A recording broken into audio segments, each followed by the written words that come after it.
Bloomberg Audio Studios. Podcasts, radio, news. This is the Bloomberg Daybreak podcast, available every morning on Apple, Spotify or wherever you listen. It's Thursday, the 23rd of January in London. I'm Caroline Hepker. And I'm Stephen Carroll. Coming up today, Volodymyr Zelenskiy says any peacekeeping force in Ukraine must include US troops as Trump tells Putin to make a deal. The EU proposes extending the transition period for London to clear trades until 2028. Plus, as Trump ramps up his assault on diversity and inclusion in government and companies, others, including Jamie Dimon, push back. Let's start with a roundup of our top stories. Ukraine's President Zelensky says any effective peacekeeping force deployed in his country will need to include US troops. In an interview with Bloomberg's editor-in-chief John Micklethwaite, Zelensky said his European allies don't have enough soldiers to pose a realistic deterrent to Putin. It can't be without the United States. I will explain to you why. Even if some European friends think that it can be, no, it will not be. First of all, nobody will risk without the United States. The second, that's what can divide NATO, divide EU and USA. That is a goal and dream of Putin, to divide this unity. Zelensky's comments come as Trump threatens to impose financial penalties on Russia if it doesn't end the war soon. In a Truth Social post, Trump said Russian President Vladimir Putin should make a deal soon or face additional tariffs and sanctions. Now, a Royal Navy submarine has been deployed to warn off a Russian spy ship in UK waters. The British government says the spy ship, called Yantar, was gathering intelligence and mapping the UK's underwater infrastructure. The Defence Secretary John Healey told Parliament he has a message for Vladimir Putin. We see you, we know what you're doing, and we will not shy away from robust action to protect this country. Healey says the ship is an example of growing Russian aggression and threats to cables and other offshore infrastructure. The incident comes less than a month after undersea internet cables were damaged in the Gulf of Finland. Turning now to the latest commentary from Donald Trump downplaying the national security risk posed by TikTok, the social media app owned by China's ByteDance. Speaking to Fox News Channel's Hannity, Trump was asked if he was concerned by claims that the app could be used as a spying tool by Beijing. You can say that about everything made in China. Look, we have our telephones made in China for the most part. We have so many things made in China, so why don't they mention that, you know?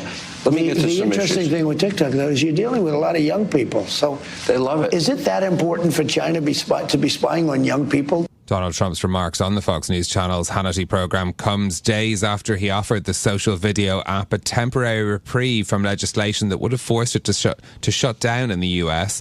Trump has credited the app for improving his political standing among young voters, citing that as part of the reason he decided to give ByteDance more time to secure a sale. Bloomberg Economics says that there are good reasons to think recessions will be more frequent in coming years.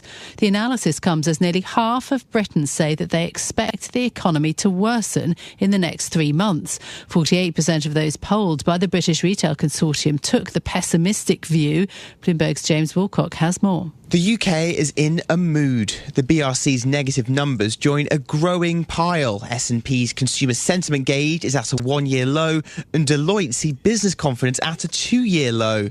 Bloomberg put the gloominess to the Chancellor in Davos, who responded saying there was good news on global investments. We can trade surveys and data, but, you know, I'm here to sell Britain, to talk about the strengths and what we are doing. We're reforming the planning system, we're reforming our regulatory system, reforming pensions. We've got more details on that reform Rachel Reeves wanted to highlight. The government are announcing plans to limit legal challenges to infrastructure projects. It's another attempt to cut back red tape in Britain, but will it bring back confidence in their growth plans? In London, James Wilcock, Bloomberg Radio. The European Commission wants to keep London as part of its clearinghouse system for 3 more years. The bloc is proposing extending its post-Brexit arrangement until 2028, which gives city clearinghouses access to European data. Clearing is the only part of the financial services that has been granted equivalence since Brexit. Brussels has spent the past 5 years trying to cut London out of its financial system and has made clear it was still committed to building a rival industry. A huge new fire north of LA has prompted evacuations after weeks of blazes in the area. What's been labelled the Hughes Fire expanded quickly to more than 9,000 acres and remains uncontained. So far, 50,000 have been placed under warning or forced to leave their homes. One local resident has fire crews in his garden. It's a little nerve-wracking, but there's nothing I can do about it, so I have to stay somewhat calm about it and just roll with it. We've done it before. It's happened before. A local resident speaking there. Critical fire weather conditions are expected to last throughout the day, making it challenging to control the threat. The wildfire has stoked fresh fears in a region already devastated by 2 weeks of deadly infernos that have killed at least 28 people and destroyed nearly 15,000 structures. Elon Musk has openly questioned whether companies in Trump's newly announced AI venture could fulfill their pledges. SoftBank, OpenAI and Oracle said they would deploy $100 billion immediately, with plans to increase that to at least $500 billion. In an exchange on Musk's X platform, Musk wrote of SoftBank, quote, "They don't actually have the money." OpenAI's Sam Altman issued a response stating that the Stargate project is great for the United States and that he hopes Musk will put America first in his new role. Rachel Metz covers artificial intelligence for Bloomberg. Elon Musk clearly has a long history with Sam Altman and with OpenAI, and Elon is also involved in his own company. He's involved with now the federal government. So he's got a lot going on. I think he made a really fair observation, though, like, hey, where is this money coming from? Rachel Metz says the exchange exposes an early internal rift within the White House as Musk takes on a new government efficiency role in the Trump administration. And those are our top stories for you this morning. Looking at the markets, Chinese equities looking for some direction. CSI 300 is up by 0.4%. You've also seen, of course, yesterday the markets on Wall Street do particularly well, close to a record high for the S&P 500, up 0.6%. The Nasdaq was up by 1.3%. But even here in Europe, we did well, up 0.9% at the close with an intraday high. The US dollar this morning is flat right now in terms of treasuries, little change as far as 10-year US yields go. We're currently trading this morning at 4.6%. That as oil prices are down a fraction, 0.3 lower this morning. So those are the markets. In a moment, we'll bring you more on what's next in Russia's war in Ukraine, plus Donald Trump's latest efforts to make companies halt diversity and inclusion programmes. But another story that caught our eye this morning, Bloomberg has published fresh reporting and analysis of the prominent YouTubers who are seen as been having a key role in bringing Donald Trump to power. Yeah, we've had the US election, we've had the inauguration, now the scrutiny. So somebody somewhere in this building has watched 2,000 videos from 9 YouTubers who over the past year have basically cemented themselves as the new mainstream source of information for millions of, and it is particularly young men. So they were looking at Joe Rogan, Aidan Rose, Theo Von and others.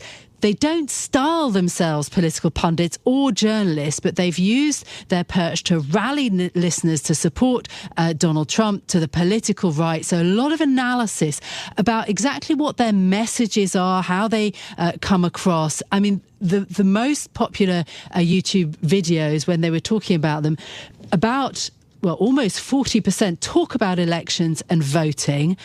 Very few female guests, but quite a lot of kind of rotating guests that go from podcast to podcast, including that all 9 of these YouTubers interviewed Donald Trump himself. It's a fascinating piece of media analysis and sort of outlines a critical piece of now what is an influential sector of the media. Interesting to see this idea that perhaps Trump is going to treat these podcasters as a kind of alternative press corps during his presidency as well. Worth noting as well that these are conversations that often include questions and commentary about casting doubt on democratic processes. Yes. Of course, particularly around the result of the 2020 US presidential vote as well, and how these discussions are had without any sort of, fact checking or, use of the traditional tools of journalism, but they are nonetheless a key source of information for a large cohort of Yes, voters. absolutely. It's a mix of politics, sports, masculinity, pranks, fun, games. So it's a very powerful format now. But anyway, have a read of it. It's a long bit of analysis, but it's absolutely fascinating. Now, from that, let's turn our attention then to our top story this morning. Major powers are poised to start discussing the future of Ukraine, with Trump planning to speak to Putin in the coming days. Ukraine's President Zelensky has told Bloomberg that President Xi Jinping can push Putin for peace. Zelensky has also said that the US has to be part of any peacekeeping force to deter Russia. Let's discuss this with Bloomberg's Tony Halpin, who leads our coverage of economics and government in Russia. Tony, good morning. So President Zelensky of Ukraine speaking to Bloomberg's John Micklethwaite at length. He has been very adept trying to position, for the benefit of his country, Ukraine. What is his aim now? Good morning, Caroline. Yes, well, he's very keen to ensure that Ukraine isn't left out of any of these negotiations that, as you mentioned, are going on now and beginning among the major powers. He wants to make sure that Ukraine doesn't have any settlement imposed upon it. He wants to make sure that Kiev's interests are represented and defended. And very clearly, he wants to make sure that with the new US administration, Trump now in power, that he can continue to get support diplomatically and militarily from the US while this process of negotiation unfolds and while some sort of settlement is hammered out. Donald Trump has been fairly forthright about what he expects from Vladimir Putin. Make a deal being the latest message that we've heard from the new US president, or face overwhelming economic consequences. Will that sort of message work with Putin? Yes, it's interesting. I don't think Putin would be surprised that Trump's approach is to make a deal, and Russia might believe that they're among the world's most sanctioned countries already. Some more sanctions wouldn't necessarily push Putin in any particular direction. But I think they might have been caught off guard by the tone of Trump's engagement coming even before he and Putin have had a telephone call since Trump won election, in fact, back in November. I think Putin was quite emollient on Monday, a few hours before Trump's inauguration, saying that Russia was ready to engage with the US on talks, that he admired Trump's courage as a leader, and suddenly the response appears to be, Trump is make a deal or else. And as he put it, you can do it the hard way or the easy way. So I think this is a kind of language that won't necessarily have been expected in the Kremlin, and they'll have to try and gauge how they're going to respond. Yes, this kind of idea of overwhelming pressure, overwhelming aggression or force. What about China in all of this? They've given Putin cover and a lot of support. Yes, again, Xi Jinping is emerging as a key figure in all of these moving parts. President Zelensky yesterday referenced him, as you said, saying that he can push Putin for peace. Trump and Xi Jinping spoke last Friday, and Trump's adopted perhaps a surprisingly warm approach to China so far, suggesting, for example, 10% tariffs rather than the 60% and less even than the amount he's threatening to Canada. And Putin and Xi also held a direct video call the day after Trump's inauguration, at which they both sort of re-emphasized their strategic partnership. So he's well positioned to be part of the negotiations that are going to unfold here. And I don't think anyone expects a deal to be reached that doesn't somehow include some Chinese influence. Okay, Tony Halpin, thank you very much for joining us. Within hours of taking the oath of office, President Trump began to dismantle diversity, equity and inclusion programs. His executive orders now span US government, federal agencies, but also corporate America. So we wanted to take a moment to discuss this with Bloomberg's reporter Tiwa Adebayo. Firstly, good morning, Tiwa. What has Donald Trump ordered for US government, for federal agencies and for companies? So essentially, this is an executive order that targets federal contractors and publicly traded companies. He's urging them to end what he says are illegal DEI discrimination and preferences.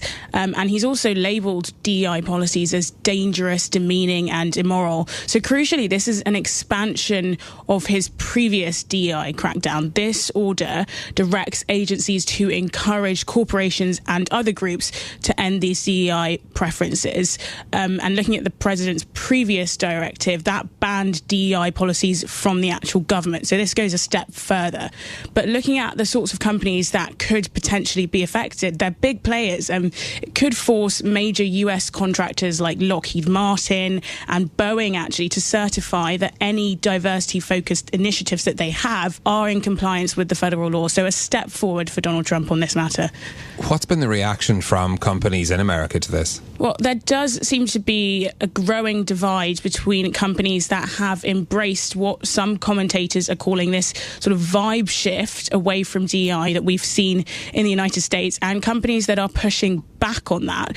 But even before the 2024 election was settled, there was already a growing trend of sort of multinational corporations either scrapping or stepping back from their DEI-related initiatives.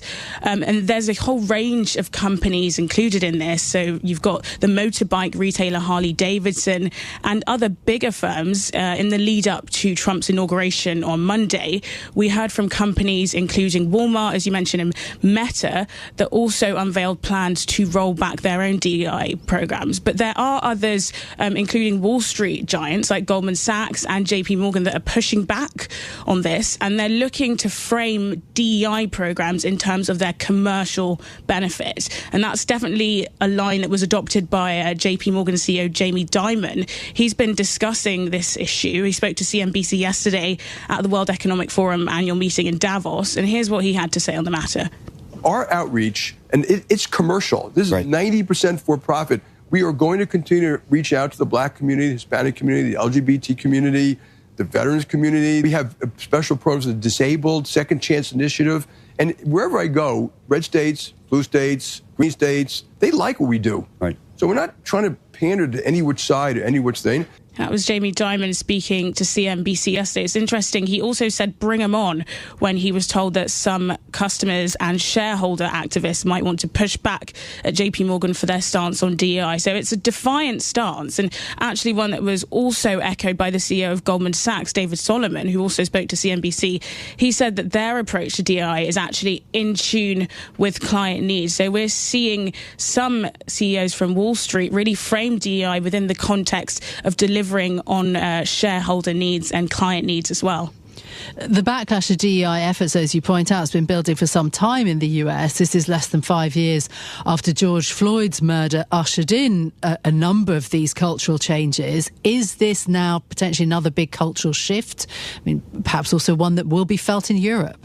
It does feel like a bit of a sea change, Caroline. As you mentioned, the murder of George Floyd ushered in more of a commitment to equity and inclusion. And we have seen some of those measures rolled back in recent years. You can point to landmark rulings like the Supreme Court's decision to end affirmative action in college admissions in 2023. And earlier than that, actually, this conversation was focused more around ESG and how large asset managers handled that.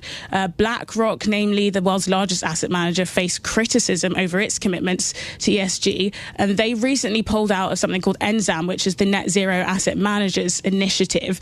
That's actually now had to suspend its activities altogether after several other big names pulled out. So it was a conversation that started more around climate concerns, around ESG, and it's now sort of metamorphosized into this conversation about DEI as well. It's likely that this will continue as the president gets deeper into his second term in office. This is Bloomberg Daybreak Europe, your morning brief on the stories making news from London to Wall Street and beyond. Look for us on your podcast feed every morning on Apple, Spotify and anywhere else you get your podcasts. You can also listen live each morning on London DAB Radio, the Bloomberg Business app and Bloomberg.com. Our flagship New York station is also available on your Amazon Alexa devices. Just say, Alexa, play Bloomberg 1130. I'm Caroline Hepker. And I'm Stephen Carroll. Join us again tomorrow morning for all the news you need to start your day, right here on Bloomberg Daybreak Europe.